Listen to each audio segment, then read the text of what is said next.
안녕하세요. 다빈치 입시연구소의 노경민 소장입니다. 반갑습니다. 오늘은 연세대학교 학생부 종합전형 국제형 작년 기출문제를 가지고 와봤습니다. 오늘도 심도 있게 단계적으로 여러 팁들을 알려드리면서 작년 기출문제 한번 같이 풀어볼 건데요. 여러분, 제가 지난번 영상에서도 강조드렸듯이 제가 풀어드리는 거 풀이는 여러분이 먼저 실전처럼 풀어보신 이후에만 도움이 될 수 있어요. 여러분이 먼저 풀어보시지 않고 이 강사님은 얼마나 잘 가르치나를 평가하려고 하거나 그냥 내가 참고할 수 있는 거 먼저 참고하고 그 다음에 풀어봐야지 라고 생각하시면요, 절대 여러분 것으로 승화시킬 수가 없습니다. 그래서 여러분, 저를 믿어주시고 꼭 지금 잠시 영상을 멈춘 후에 기출문제 찾아서 먼저 풀어보시고요, 그 다음에 영상을 함께 따라와 주시면 감사하겠습니다. 연세대학교 전형은요, 준비 시간이 8분 그리고 답변 시간은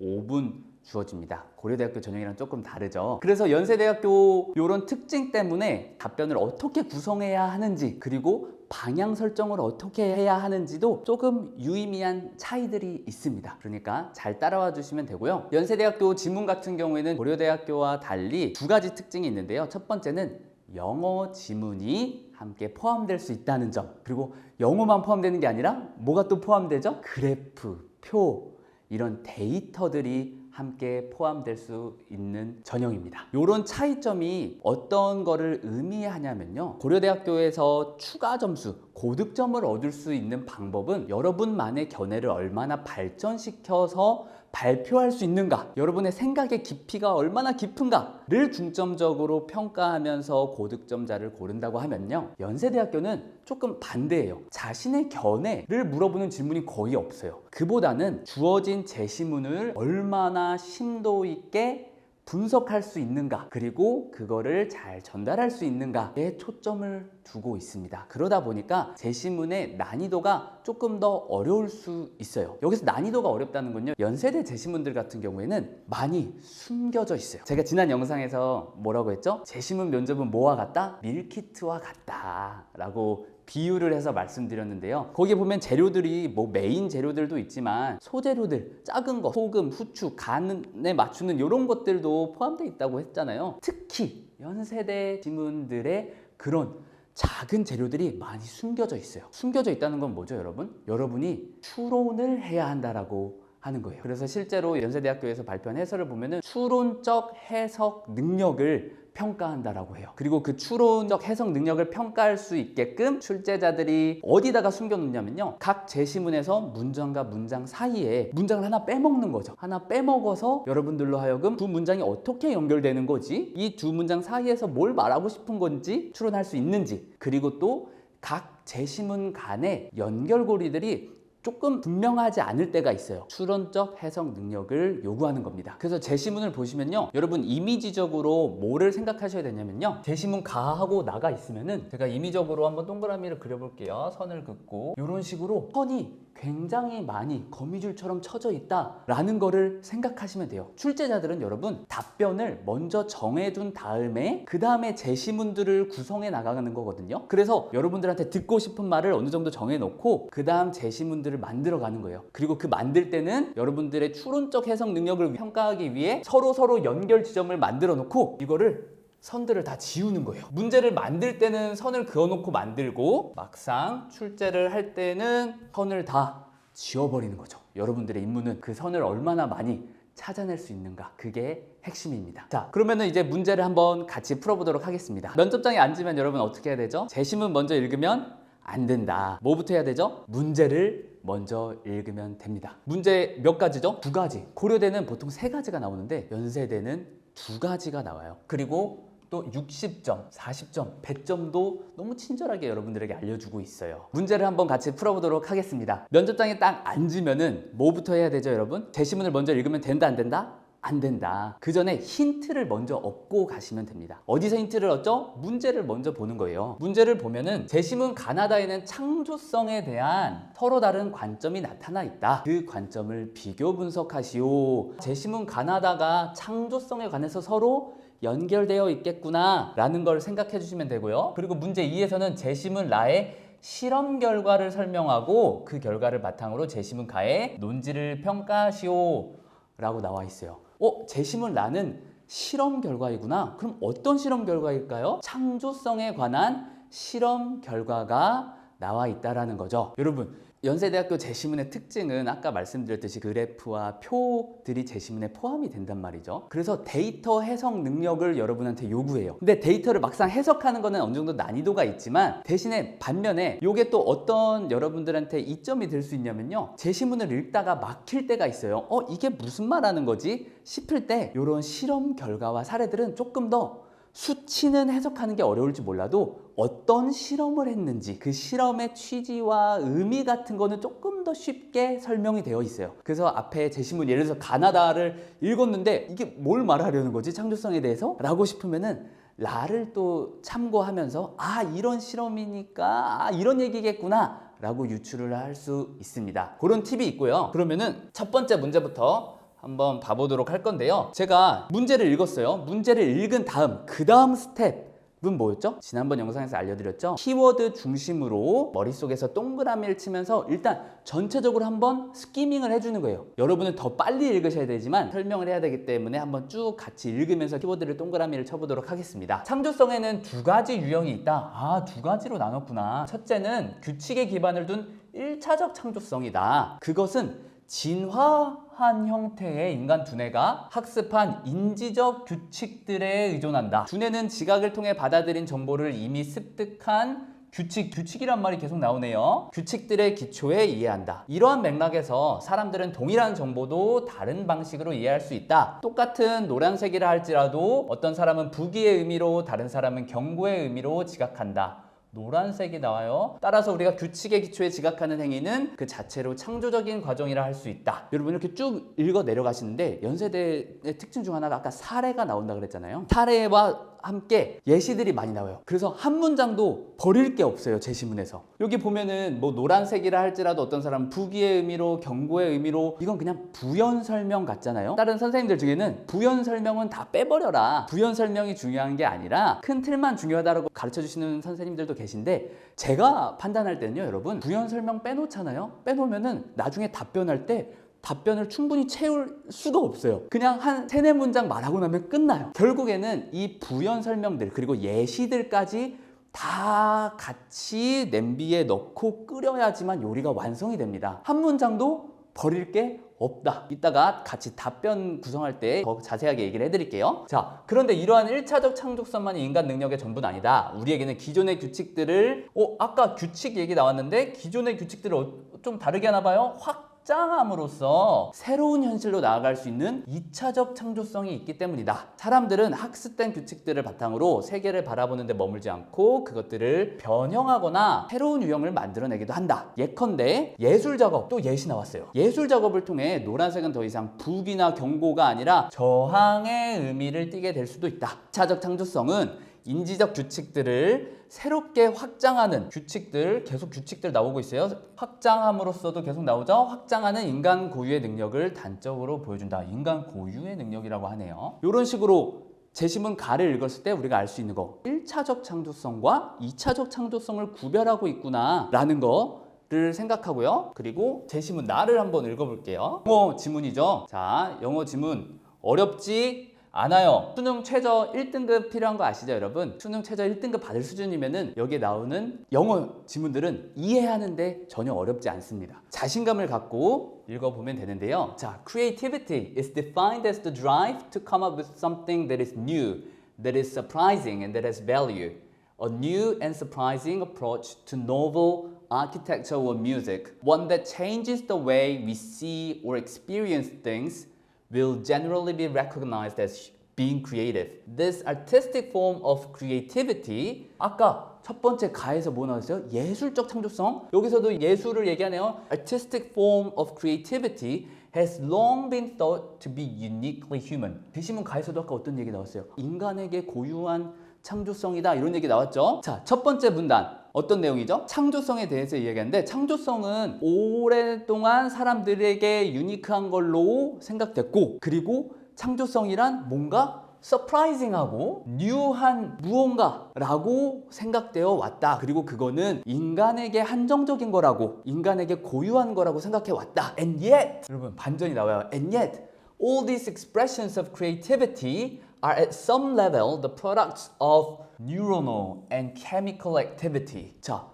뉴로널 뭐예요? 뉴론 작용 그리고 chemical 화학 작용의 결과물이라고 얘기가 된다. Creativity is a code, 코드 that evolution across millions of years has developed inside our brains. 우리의 두뇌에서 오랜 시간의 진화 과정을 통해서 축적된, 발전된 어떤 코드와 같은 거다. If we examine the creative products of the human species, we can start to see that there are rules. 규칙이라는 단어 아까 제시문가에서 계속 많이 나왔죠. Rules underlying creative process. So our creativity is in fact more algorithmic and rule-based than we might want to acknowledge 라고 돼 있습니다. 자, 이거 무슨 내용이에요? 인간에게 고유하다라고 믿어왔던 창조성은 실제로 들여다보면은 어떤 뉴런과 화학 작용, 두뇌에서 일어나는 그런 작용에 의한 것들이다. 이거는 오랜 진화 과정을 통해서 형성된 것이고 어떤 코드와 같고 규칙에 의존하고 알고리즘적이고 룰 베이스드한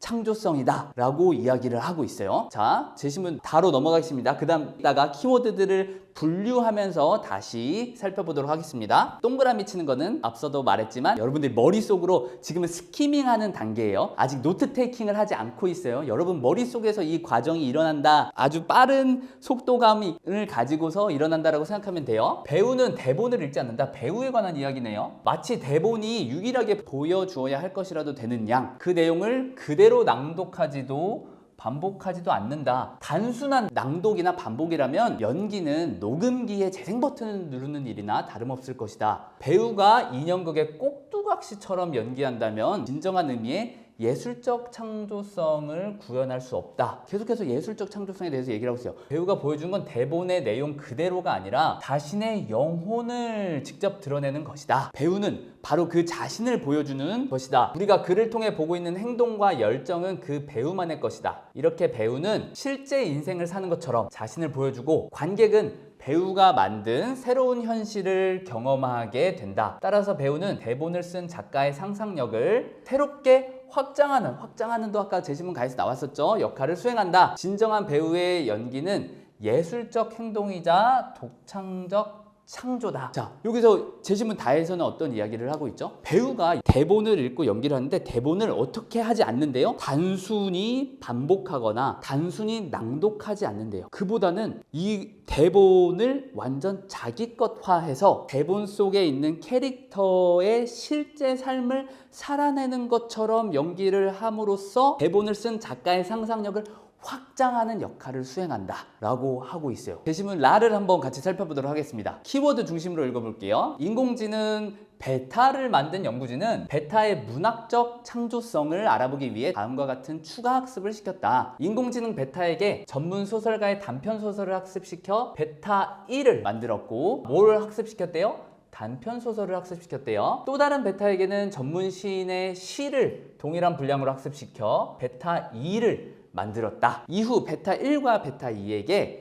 각각 단편 소설을 5편씩 쓰도록 요구했고 이렇게 작성된 총 10편을 문학작가협회 사이트에 일주일간 게시했다. 같은 시기에 이 협회 회원이 창작하여 게시한 단편 소설 중 가장 많은 추천수를 기록한 5편을 고른 후 이 5편의 평균 추천수, 평균 비추천수를 베타 1, 베타 2가 각각 작성한 단편 소설의 평균 추천수, 평균 비추천수와 비교했다. 그 실험 결과는 다음과 같다 하면서 표를 보여줍니다. 베타 1의 창작물, 베타 1은 어떤 걸 학습했었죠? 단편 소설 학습했었고 베타 2는 시를 학습했어요. 그리고 인간 창작물이랑 3가지 데이터를 비교하고 있습니다. 평균 추천, 비추천, 그리고 평균 추천 나누기 비추천수. 여러분 일단 지금 이 모든 과정을 머릿속에서 질문을 먼저 읽은 다음에 쭉 훑어봤다 라고 생각을 해볼게요. 아, 그러면은 훑어봤을 때 여러분이 어떤 것까지 이해를 해야 하냐면은 질문에서 창조성에 관해서 이야기한다 그러고 창조성의 실험 결과가 있다 그랬는데 쭉 한번 훑어보니까 창조성을 2 가지로 나누더라. 1차적 창조성과 2차적 창조성으로 나누고, 두 번째 제시문에서는 어떤 얘기가 있었죠? 인간의 창조성이라는 게 기존에는 엄청 서프라이징하고 뉴한 거로 생각됐지만 과학적으로 들여다보니 인간 뇌에서 뉴런과 화학작용, 그리고 어떤 코드의 유형을 띠고 알고리즘적이다 라는 이야기가 있었고, 그 다음 제시문 다에서는 스키밍을 쭉 해보니까 배우 이야기라는데 배우가 대본을 그냥 읽는 게 아니라 새로운 뭔가를 만들어내고 있다, 독창적 창조를 하고 있다 라는 얘기를 했고요. 제시문 라에서는 베타 1과 2에게 어떤 거를 학습시켰어요. 단편소설 학습시키고 시 학습시키고, 그러고 인간의 창작물이랑 비교를 했더니 이런 결과가 나왔다까지가 여러분 스키밍을 쭉 하면서 여러분이 머리에 입력해야 할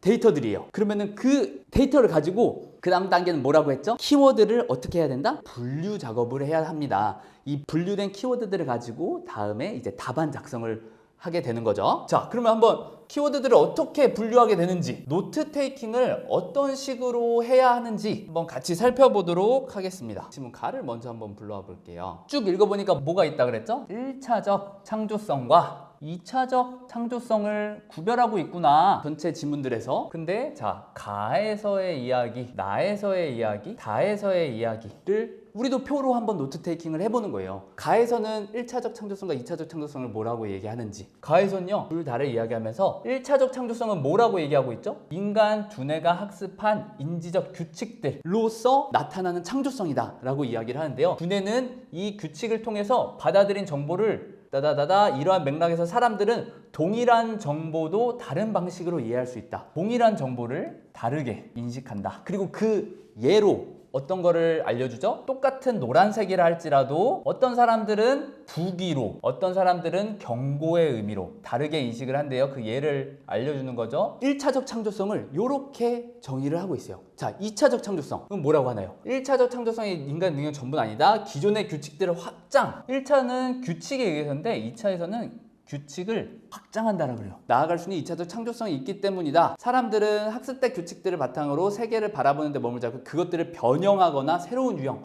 규칙을 확장하는데 어떻게 확장을 하나요? 규칙을 변형하거나 새로운 유형 만들어내므로 창조성을 발휘한다는 거죠. 또 예시가 나옵니다. 예컨대 예술 작업을 통해 노란색은 더 이상 부기나 경고가 아니라 노란색이 2차적 창조성에서는 어떻게 나타날 수 있다고 하죠? 저항의 의미 가질 수 있다. 2차적 창조성은 인지적 규칙들을 새롭게 확장하는 인간 고유의 능력. 처음에 쭉 스키밍하고 키워드 중심으로 노트 테이킹을 해주는 거예요. 이 노트 테이킹을 바탕으로 이따 답안을 작성할 겁니다. 제시문 나를 한번 살펴보도록 하겠습니다. 나에서는 어떤 내용들, 어떤 키워드들을 저희가 메모해야 할까요? 메모 팁을 하나 같이 알려드릴게요. 노트 테이킹을 왜 할까요, 여러분? 혹시 그 이유에 대해 생각해 본 적 있으신가요? 실전에 놓이면은 사실 노트 테이킹을 하기는 하지만, 그리고 그 노트 테이킹이 정말 유용하지만 정말 많이 긴장되고 시간이 정말 빠르게 흐르기 때문에 실제로는 못 보게 되는 경우도 덜어 있어요. 그럼에도 불구하고 여러분이 노트 테이킹을 해야 하는 이유, 그리고 해야 하는 방식은요, 이거를 적고 나서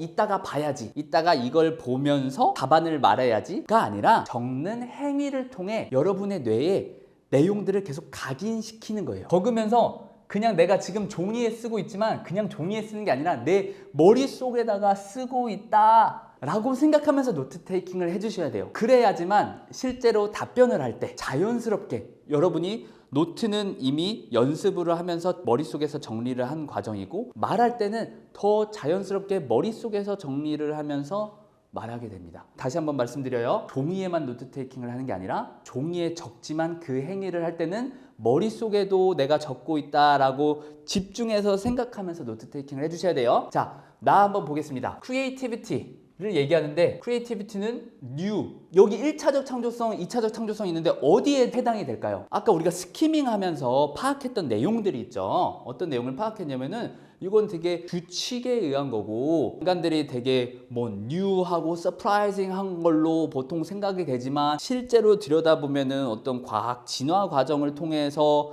코드 같은 거고 알고리즘적이고 규칙에 의거한다 라고 이야기를 했잖아요. 화학작용, 뉴런 작용. 그러면 이 두 개 중에 어디에 속할까요? 너무 분명하죠. 1차적 창조성에 속하겠죠? 왜냐면 1차적 창조성이 뭐예요? 두뇌의 규칙을 이야기하고 있어요. 규칙 안에서 이루어지는 일들. 그러면 우리도 여기다 적어보는 거예요. 사람들이 기존에는 뉴한 걸로 생각하지만 아니다. 그거보다는 화학작용에 의한 거다. 이걸로 인해서 규칙에 베이스드해서 일어나는 행위이다. 코드적이고 알고리즘적이다 라고 이야기했어요. 제시문 가에서 말했던 1차적 창조성, 그 규칙의 과학적인 면을 설명하는 글이에요. 자, 그럼 제시문 다는 어떻게 될까요? 제시문 다에서는 1차적, 2차적 어디에 속할까요? 배우 이야기했고요. 대본이라는 게 뭐랑 비슷해요? 지금 말하고 있는 것 중에 규칙이죠. 규칙을 그대로 반복하거나 단순히 낭독하는 게 아니다 라는 이야기를 하고 있으니까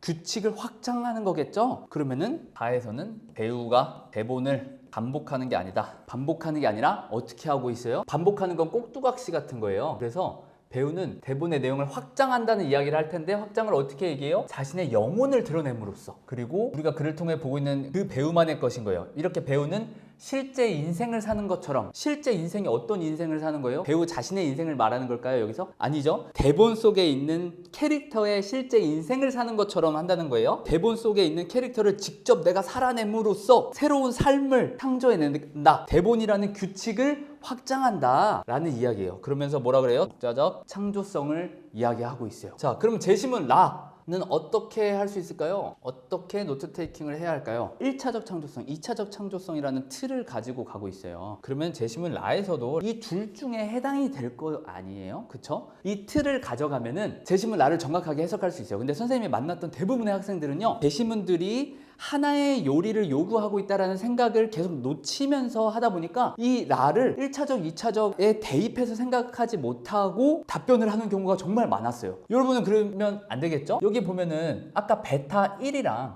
베타 2가 나왔어요. 근데 베타 1이랑 2의 차이가 뭐였죠? 하나는 단편 소설을 학습시켰고 하나는 시를 학습시켰어요. 두 AI에 학습시킨 내용이 달라요. 그런데 평가를 했죠. 인간 작품까지 합쳐서 평가를 했는데 어떤 걸 평가했죠? 단편 소설을 썼어요. 근데 재밌는 건 베타 1은 단편 소설을 학습시키고 단편 소설을 쓰게 했으니까 오케이. 근데 베타 2는 시를 학습시켜 놓고서 단편소설을 쓰게 한 거예요. 그리고 원래 단편소설 쓰는 분들의 단편소설을 쓰게 하고, 그러면 그 결과가 어땠냐가 표로 나온 건데, 재밌는 거는 자, 표를 보면요, 얘는 단편소설이에요. 단편소설 시를 학습시킨 겁니다. 추천수 그래 154나 나왔어? 이게 여러분 함정이에요. 봤을 때 베타 2랑 비교해도 높고 인간 창작물이랑 비교해도 높죠. 그러면은 여기서 이제 우리 수험생들은 마음이 급하다 보니까 그러면 이 결과에서 하려고 하는 말이 인공지능이 인간보다 창조성이 더 뛰어나다라는 얘기를 하려나 보다 라고 너무 성급히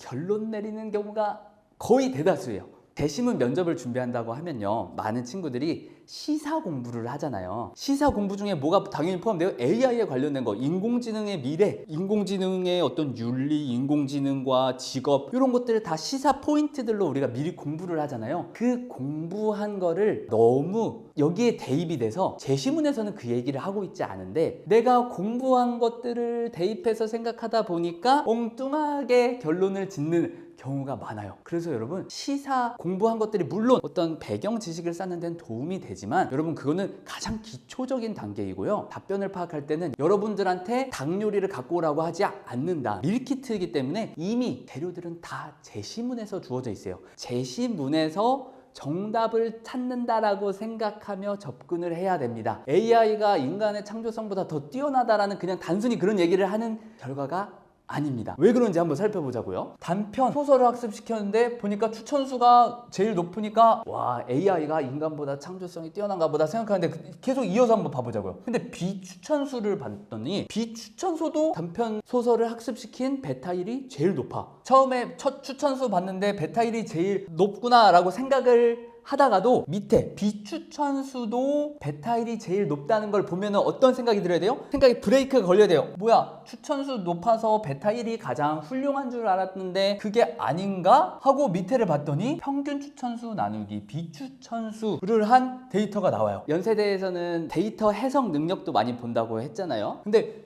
학생들 제가 많이 만나보면요, 요거를 잘 해석하는 친구가 많지 않더라고요. 자, 요게 어떤 거를 의미하는 걸까요, 여러분? 평균 추천수 나누기 비추천수. 비추천을 한 번 받을 때 추천을 몇 개 받았냐 라는 값인 거예요. 베타 1은 비추천 하나당 추천을 4.6개를 받았고요. 베타 2는 비추천 하나당 7.5, 4.7을 받았어요. 그러면 이게 조금 더 종합적인 결과이겠죠. 종합적인 결과를 보니까 누가 제일 높아요? 베타 2가 제일 높죠. 처음 위에 두 줄을 봤을 때는 베타 2에 대해서 생각을 못했는데 종합적인 결과를 보니까 베타 2가 제일 높아. 근데 여러분 이게 의미하는 게 뭘까요? 베타 2는 뭐를 학습했었죠? 시를 학습했던 인공지능이에요. 시를 학습해서 소설을 썼는데 소설 쓰는 인간보다도 그리고 소설을 학습시킨 베타 1보다도 더 좋은 평가를 받았어요. 그거를 어디에 대입을 시켜야 돼요? 지금 우리가 노트 테이킹 하고 있는 이 틀에 가져와서 생각을 완성을 시켜야 돼요. 단편 소설, 우리 계속 규칙 얘기하고 있잖아요. 그러면 베타 1은 어디에 속할까요? 베타 1은 1차적 창조성을 이야기하는 거겠죠. 규칙에 의해서 어떤 결과물을 내는 거예요. 기존에 규칙이 있고 단편 소설이라는 규칙을 학습시켜서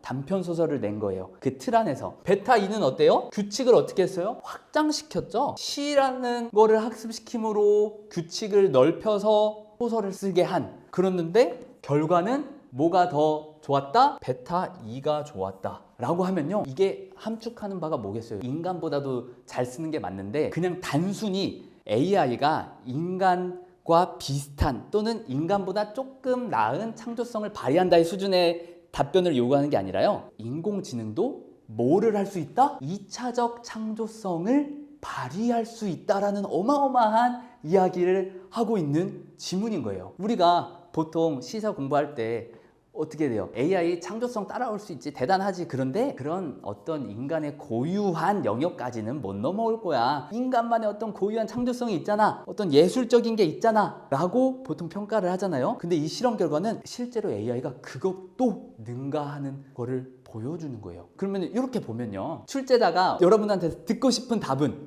뭐겠어요? 이런 실험 결과를 보여주는 건데 출제자가 원하는 답변은 여러분이 결국 모든 답을 잘 논리적으로 설명한 다음에 AI도 인간과 같이 2차적 창조성을 발휘할 수 있다 라는 정답이 나오냐 안 나오냐, 그거를 너가 잘 파악했냐 파악 못했냐를 물어보는 거예요. 달리 말하면 여러분, 제시문 안에 뭐가 있어요? 정답이 있어요. 대부분은 제시문 면접을 내가 시사 공부한 것들을 나열하는 거다, 얼마나 내가 이 AI에 관련해서 많이 알고 있는지, 현안들을 알고 있는지를 나열하면서 막 제시문 조금 섞어가지고 얘기하는 게 아니라요, 제시문에서 정확히 말하고 있는 정답을 찾아내서 그거를 발표하는 게, 그리고 그걸 해설하는 게 제시문 면접의 특징이자 취지입니다. 그러면 자, 요걸 가지고 파악한 다음에 답변을 어떤 식으로 구성해야 하는지 한번 함께 살펴보도록 하겠습니다. 여러분, 머릿속에서 어떤 과정을 우리가 지금 거쳐왔죠? 처음에 면접장에 앉으면은 제시문 말고 문제부터 읽어라. 문제를 읽음으로써 문제에서의 알려주는 방향성, 창조성에 관해서 말할 거야. 그리고 그거에 관련된 실험 결과도 있어 라고 힌트를 얻어서 스키밍을 쭉 하는 거예요. 머릿속에서 키워드에 동그라미들을 치면서 일단 전체적인 내용을 파악하는 거죠. 왜냐면은 제시문 하나하나 읽으면은 무슨 이야기인지 모르겠지만 전체적인 흐름과 전체를 보고 나면은 각 제시문들이 서로를 이해하는 데 도움을 주거든요. 그래서 스키밍을 하는 거예요. 스키밍을 쭉 하고 거기서 키워드들을 어떻게 하라 그랬어요? 분류하라고 했죠. 틀을 잡아주는 거예요. 그 틀을 가지고 정답을 유추해보고 그 정답을 이제 어떻게 발표할지, 답안을 어떻게 구성할지에 대해서 함께 살펴보도록 할 건데요. 선생님이 지난번 고려대 하구 영상에서는 예시 답안을 해서 드렸는데, 예시 답안을 드리는 게 오히려 학생들한테 도움이 안 될 수도 있을 것 같아서, 왜냐면 직접 풀어보고 해야 되는데 저도 돌아보면은 그냥 모범 답안 있으면 그냥 그걸 그대로 계속 외우려고만 하고 그랬던 경험이 있어서, 오늘은 예시 답안을 직접 드리지는 않고 어떤 식으로 구성해야 하는지를 알려드릴 거고요. 그러면 여러분께서 그 내용을 받아서 그 내용을 잘 소화시켜서 직접 여러분만의 답안을 작성해 보면 좋을 것 같아요. 그러면 첫 번째 문제 한번 보도록 하겠습니다. 제시문 가나다에는 창조성에 대한 서로 다른 관점이 나타나 있다. 그 관점을 비교 분석하시오. 60점이라고 나와 있어요. 60점짜리에 대해서 더 비중을 둬야겠죠? 여러분에게 주어진 시간 몇 분이에요? 5분입니다. 5분 동안 얘기해야 돼요. 5분을 각각 문제로 나누면 2분 30초씩이잖아요. 그런데 똑같이 2분 30초씩 나눠서 얘기하면 될까요? 안 될까요? 안 되겠죠. 문제 1에 조금 더 초점을 둬서 주시면 돼요. 그런데 여러분, 5분이지만 그건 또 피해야 돼요. 5분을 넘어가면요, 연세대 같은 경우는 녹화를 하는 거거든요. 5분 넘어가면은 그냥 영상이 바로 잘려요. 더 이상 말을 할 수가 없어요. 녹화가 안 돼요. 그렇기 때문에 5분 안으로 들어오는 것도 굉장히 중요해요. 5분까지 말을 마무리 못하고 끝까지 이어가면 안 돼요. 그래서 만약에 뭐 한 4분 30초 정도에 끝낸다고 하면 이상적이거든요. 30초 정도 여유 남기고, 그러면은 첫 번째 문제 더 비중이 높은 거에다가 2분 30초 쓰고요. 그 다음에 두 번째 문제에는 2분 써서 4분 30초 정도 얘기한다 라고 생각하면은 5분 안에 여러분의 답변을 마무리할 수 있어요. 자, 2분 답변을 하려고 하면은 한 몇 문장 정도 말해야 된다고 선생님이 지난 영상 때 알려드렸죠? 10문장 정도면은 여러분이 강조할 거 강조하면서 적절한 스피드로 말했을 때 한 문장당 10초에서 15초 해서 10문장 하면 딱 2분 정도가 됩니다. 2분 30초 하면요, 한 12문장 정도 목표로 말한다고 생각하시면 돼요. 자, 그러면 문제 1번을 12문장으로 내가 한번 구성을 해보겠다. 12문장으로 구성을 한다고 했을 때 어떻게 나누면 좋을까요? 제가 저번 영상에서는 2개로 나누라 그랬죠. 5문장, 5문장, 그리고 5문장당 한 포인트 한 포인트를 얘기하면 충분하다고 했는데, 연세대는 조금 달라요. 가나 다를 얘기하고 있잖아요. 그러면은 3개를 나눈다라고 생각하면 되는데 3파트로 나눌 거예요. 근데 쌤은 어떻게 나눴냐면요, 11문장이죠. 그리고 처음에 도입 한 문장, 요런 템플릿을 가지고 여러분이 구성하면 효율적으로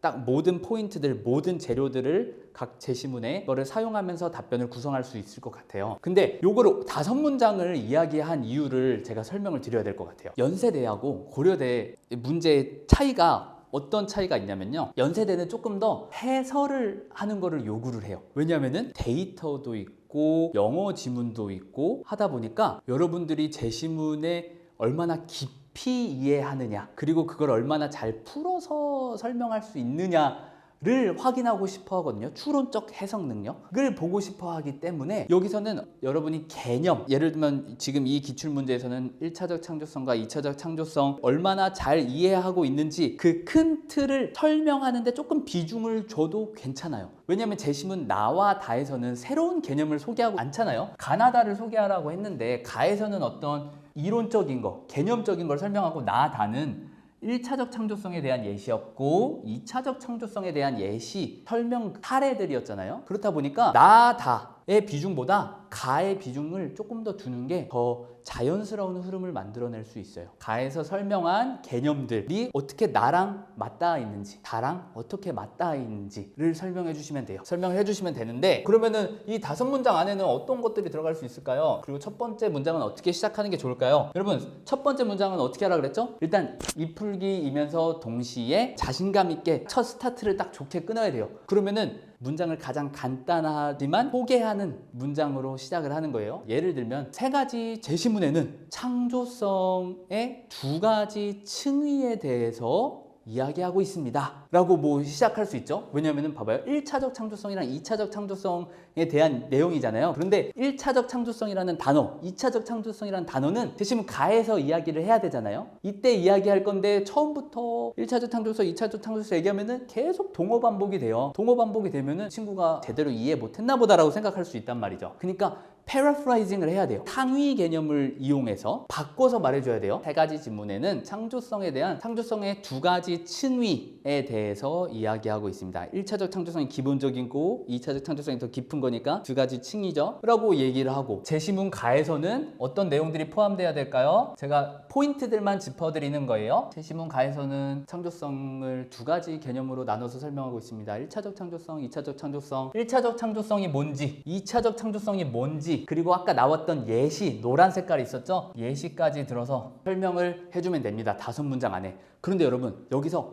고득점을 받기 위해서는 한 가지 더 해주면 좋아요. 어떤 거냐면요, 지난번 고려대 영상에서도 말했지만 개념을 2개를 딱 정해놓고 그 틀 안에서 계속 생각하면은 자신의 견해를 표현할 때도 이 틀 안에서 하면 도움을 받을 수 있다 그랬죠. 1차적 창조성, 2차적 창조성 얘기하는데 구체적으로 개념으로 하나 묶어주는 거예요. 창조성의 원리, 범위, 상위 개념으로 묶어주는 거예요. 1차적 창조성과 2차적 창조성인데 둘 다 어떤 창조적 행위에 대해서 이야기하고 있습니다. 창조적 행위란 동일한 대상을 다르게 해석할 수 있는 것을 뜻합니다. 그런데 1차적 창조성과 2차적 창조성이 나눠지는 건 어떤 기준으로 나눠지냐면은 그 창조성의 원리가 어떻게 되느냐, 그리고 범위가 어떻게 되느냐에 따라서 나눠집니다. 1차적 창조성의 원리는 뭐였어요? 규칙에 의한 거였죠. 머릿속에 두뇌가 이미 학습한 규칙에 의해서 노란색을 뭐 부유하다라는 걸로 생각하고, 또 다른 문화권에서는 자신들이 이미 갖고 있는 규칙에 의해서 노란색을 경고의 의미로 해석하는, 그래서 똑같은 대상이지만 다르게 해석할 수 있는 창조성이 보인다라는 이야기고, 하지만 그 창조성의 범위는 어떻게 돼요? 규칙 안에서만 다르게 해석할 수 있게 되는 거죠. 근데 2차적 창조성의 원리는 뭐예요? 그 규칙을 확장하는 거였죠. 확장함으로써 범위가 어떻게 돼요? 새로운 유형을 만들어내죠. 똑같은 노란색을 보지만 부유의 의미도 아니고 경고의 의미도 아니라 새로운 저항이라는 의미를 만들어낼 수 있다라는 거를 5문장으로 직접 한번 해서 댓글로 남겨주시면 좋을 것 같아요. 자, 그러면 두 번째, 제시문 나는 어떻게 이야기하는 게 좋을까요? 여기서 일단 틀을 준 거예요. 틀을 줬으면은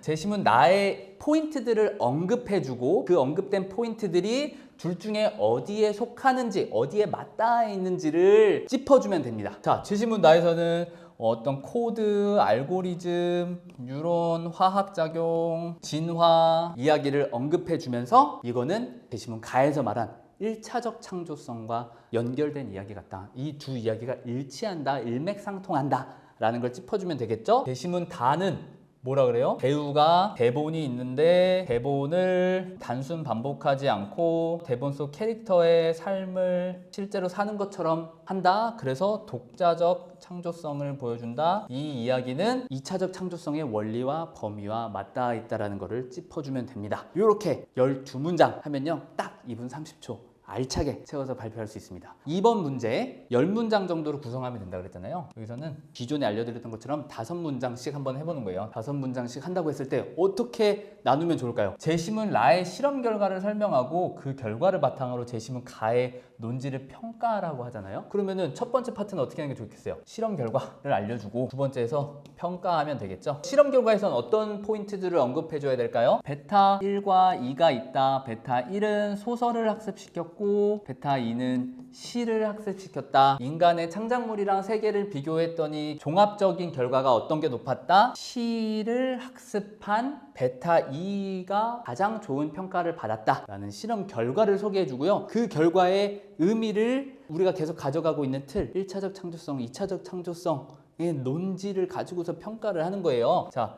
그러면은 이 결과에서 베타 2가 제일 좋은 결과를 얻었다는 거는 뭘 의미하는지, AI도 2차적 창조성을 보여줄 수 있다는 것을 의미한다 라는 결론을 얘기해줘야 되고, 근데 그러면서 동시에 얘기해줘야 되는 게 어떤 거죠? 이걸 같이 대입을 시켜주는 거죠. 소설을 학습했던 거는 1차적 창조성 규칙 을 학습시킨 거와 같고, 베타 2에서 C를 학습시킨 거는 2차적 창조성에서 규칙을 확장한 것과 일치한다. 거기에 대입해 볼 수 있다. 그런데 결과를 보니 베타 2도 2차적 창조성을 발휘하더라. 그리고 그 2차적 창조성은 인간보다도 좋은 평가를 받더라 라는 것까지 10문장으로 발표하면 여러분 합격할 수 있습니다. 여러분 같이 23년도 기출문제를 풀어봤는데요. 고려대 기출문제랑 조금 다르죠. 좀 다른데 이것도 재밌는 것 같아요. 제가 다시 한번 말씀드리지만 고려대에서 가장 고득점 포인트는 자신의 견해를 얼마나 심도 있게 발전시킬 수 있는가를 보여주는 게 조금 더 중점이 있다고 하면은, 연세대학교에서는요 제시문이 조금 더 난해해요. 숨겨진 것들이 많아요. 그 숨겨진 것들은 어떤 실험 결과, 사례들에 많이 숨겨져 있고요. 그거를 얼마나 여러분들이 딱 정확하게 캐치해서 발표하느냐가 중요한데, 그걸 할 수 있으려면 여러분 어떤 생각이 장착되어 있어야 된다? 답은 정해져 있다 라는 생각으로 임해 주셔야 그 답을 찾을 수 있어요. 그냥 뭐 인공지능에 관련된 거니까 내가 인공지능 시사 공부한 거 가지고 그냥 아는 것들 나열해서 적당히 뭐 중간만 가면 되겠지 라고 생각하시면은 중간도 못 갑니다. 조금 부족하더라도 정답이 있다라고 생각하고 정답을 찾으려는 그 노력과 과정을 여러분 답변에 녹여낼 수 있으면은 아마 더 좋은 결과를 받으실 수 있을 것 같아요. 여러분 그러면 저는 또 다음 영상으로 찾아오도록 하겠습니다. 감사합니다.